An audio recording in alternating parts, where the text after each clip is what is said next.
গুরুত্বপূর্ণ 8টি আমলের কথা বলব, যে 8টি আমল রমাদান মাসে আপনাকে, আমাকে, আমাদের সবাইকে সর্বোচ্চ প্রায়োরিটি দিয়ে, সর্বোচ্চ গুরুত্ব দিয়ে এই 8টি আমল আপনাকে আমাকে করার চেষ্টা করতে হবে। এর মধ্যে 1 নাম্বার হচ্ছে যে কোনো মূল্যে 5 ওয়াক্ত নামাজকে জামাতে আদায় করার চেষ্টা করতে হবে, যে কোনো মূল্যে। এই প্রথমে নসিহত আমি আমাকে করছি, এরপরে আপনাদেরকে করছি। এমনিতেই বাকি সময় তো আমরা 5 ওয়াক্ত নামাজ জামাতে আদায় করার গুরুত্ব রয়েছে, কিন্তু রমজান মাসের এর গুরুত্ব আরও বেশি। আরেকটা গুরুত্বপূর্ণ আমল, সেটা হচ্ছে তারাবির সালাত আদায় করা। কোরআনের সাথে গভীর সম্পর্ক করার এই একটি মাস আল্লাহ তাআলা আমাদেরকে দিয়েছেন। এই জন্য আমরা যেখানেই থাকি না কেন তারাবির নামাজটা আদায় করব। কারণ নবীজি বলছেন না, মান কামা রমাদানা ঈমানান ওয়া ইহতিসাবান গুফিরা লাহু মা তাকাদ্দামা মিন যামবি। শুধু রোজা রাখলেই গুনাহ মাফ হবে এরকম না। নবীজি বলছে তোমরা যদি কিয়ামুল লাইল তারাবির নামাজও পড়তে পারো সেটাও গুনাহ মাফ করে দেওয়া হবে, সেটাও গুনাহ মাফ করে দেওয়া হবে। তবে একটা কিয়ামুল লাইলও আছে, এখানে রাত্রে আবার কিয়ামুল লাইলও পড়া হয় আলহামদুলিল্লাহ। সেখানে আরেকটা কথা আছে, নবীজি আরেকটা কথা বলছে যে ইমামের সাথে যদি কেউ তারাবির নামাজ পড়ে, ইমাম যখন শেষ করে যাবে, মুসল্লিরাও যদি ইমামের সাথে একত্রে শেষ করে বাড়িতে যায়, নবীজি বললেন সারা রাত দাঁড়িয়ে নামাজ আদায় করার সওয়াব আল্লাহ তাআলা দিয়ে দিবেন। তাহলে বোঝা যায় একাকী পড়ার চেয়ে যদি ইমামের নেতৃত্বে তারাবির নামাজ পড়া হয় সওয়াব বেশি আছে না নাই? আচ্ছা, এই জন্য মসজিদে এসে আমরা তারাবির নামাজ পড়বো আলহামদুলিল্লাহ। ব্যস্ততা কাটিয়ে সুন্দর পরিবেশে আমরা ইনশাল্লাহ নামাজ পড়বো। আরেকটা হচ্ছে রাতে তাহাজ্জুদ নামাজ পড়া। নবীজি সাল্লাল্লাহু আলাইহি ওয়াসাল্লাম এমনিতে তো সব সময় তাহাজ্জুদ নামাজ পড়তেন, কিন্তু রমজান মাস আসলে গুরুত্বটা আরো বাড়িয়ে দিতেন, নবীজি মা আয়েশা বললেন যে হাত্তা তাতাফাত্তারা কাদামাহু, নবীজি এত লম্বা সময় দাঁড়িয়ে মনের মাধুরী মিশিয়ে কোরআন তেলাওয়াত করতেন, এমনও হতো যে নবীজির পা মুবারক ফুলে যেত, উনি টেরই পাইতেন না। নবীজির পা মুবারক ফুলে যেত, এত লম্বা সময় দাঁড়িয়ে তিনি তেলাওয়াত করতেন। জিবরাইল আমিন প্রতি রমজান মাসে প্রতি রাত্রে এসে নবীজি সাল্লাল্লাহু আলাইহি সাল্লাম, জিবরাইল আলাইহিস সালাতু ওয়াস সালাম দুজনে মিলে কোরআন তেলাওয়াত করতেন। অতএব এই রমাদান মাসে আমরা তাহাজ্জুদের নামাজ পড়ারও চেষ্টা করব ইনশাআল্লাহ। অনেক মানুষ তার জীবনকে পরিবর্তন করতে চায়, পরিবর্তন করার জন্য সময় খোঁজে, পরিস্থিতি খোঁজে, পরিবেশ খোঁজে, মানুষ খোঁজে। কোনো মানুষ যদি তার জীবনকে পরিবর্তন করতে চায়, রমাদান মাসের চেয়ে মুখ্য উত্তম আর কোনো সময় হতে পারে না। কেউ যদি মনে করে জীবনকে পরিবর্তন করব, পাপ ছেড়ে দিব, অন্যায় ছেড়ে দিয়ে নিজের জীবনকে পরিবর্তন করে দিনের পথে নিয়ে আসব, এটা হচ্ছে মুখ্যম একটা সময়। যে যত বেশি পারি এই রমাদান মাসে আল্লাহর কাছে তাওবা করব, ইস্তেগফার করব, আল্লাহর কাছে ক্ষমা চাইব।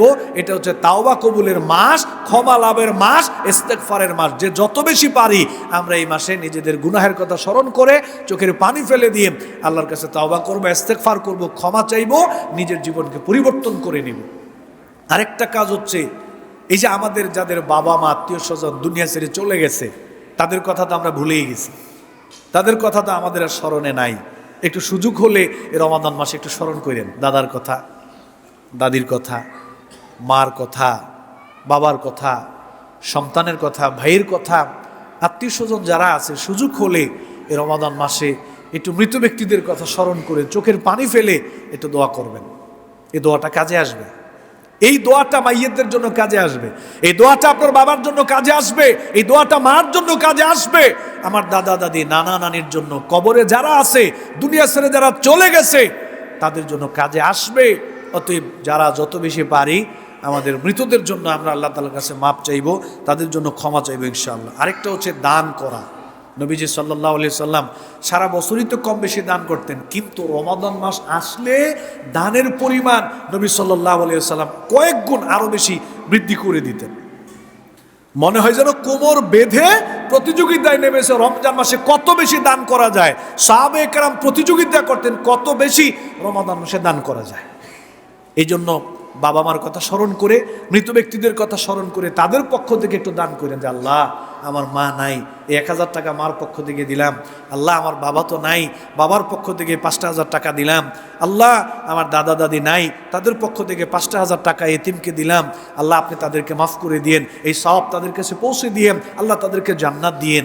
মৃতদের পক্ষ থেকে এরকম দান করে করে তাদের জন্য দোয়া করা, এটা মুখ্যম একটা সময়। নিজেদের পক্ষ থেকে দান করা, বালা মুসিবতকে উসিলা করে দান করা। আল্লাহ তাআলা দানের মাধ্যমে বিপদ আপদ বালা মুসিবত দূর করে দিবেন, শাস্তি মাফ করে দিবেন, এমনও হতে পারে মাইয়েদেরকে জান্নাতও দিয়ে দিবেন। এই জন্য এটা বেশি বেশি করে করবো ইনশাআল্লাহ। আরেকটা কাজ হচ্ছে কোরআনের সাথে গভীর সম্পর্ক করার মাস হচ্ছে রমাদান মাস। এই রমাদান মাসের এত মর্যাদা কেন? এই মাসে আল্লাহ কোরআন নাজিল করেছেন। এই রমাদান মাসের লাইলাতুল কদরের এত মর্যাদা কেন? এই মাসে আল্লাহ কোরআন নাজিল করেছেন, এই রাত্রিতে আল্লাহ কোরআন নাজিল করেছেন। অতএব কোরআনের কারণেই রমাদান মাসের এত মর্যাদা, কদরের রাত্রি এত মর্যাদা।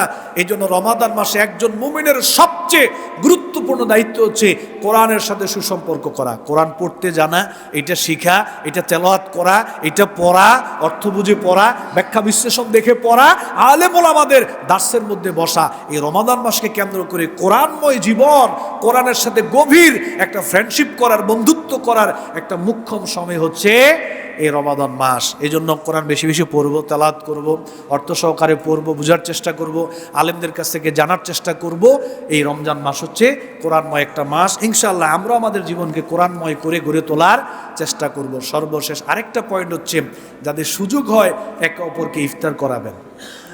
এটা খুব গুরুত্বপূর্ণ একটা আমল, রমাদান মাসে একে অপরকে ইফতার করানো, বিশেষ করে গরিব মানুষদেরকে, অসহায় কোনো মানুষদেরকে, পথচারীদেরকে যদি দেখে তাদের জন্য ইফতারের কোনো ব্যবস্থা করা যায়, একটু চাউল কিনে দিলেন, একটু ডাল কিনে দিলেন, একটু ছোলা কিনে দিলেন, একটু চিনি কিনে দিলেন, একটু শরবত বানিয়ে দিলেন, অথবা খেজুর কিনে দিলেন। এই রমাদান মাসে গরিব মানুষ দেখে, অসহায় মানুষ দেখে একটু তাদের পাশে দাঁড়ানোর চেষ্টা করবেন। পাশাপাশি সামর্থ্যবান মানুষ হলেও একে অপরকে আমরা ইফতার করাইতে পারি। এটা রমাদান মাসের অন্যতম গুরুত্বপূর্ণ একটা আমল, ইবাদত। আল্লাহ তাআলা আমাদের সবাইকে রমাদান মাসে বেশি বেশি করে এই আমলগুলোর প্রতি গুরুত্ব আরোপ করার তৌফিক দান করুন। আল্লাহুম্মা আমিন।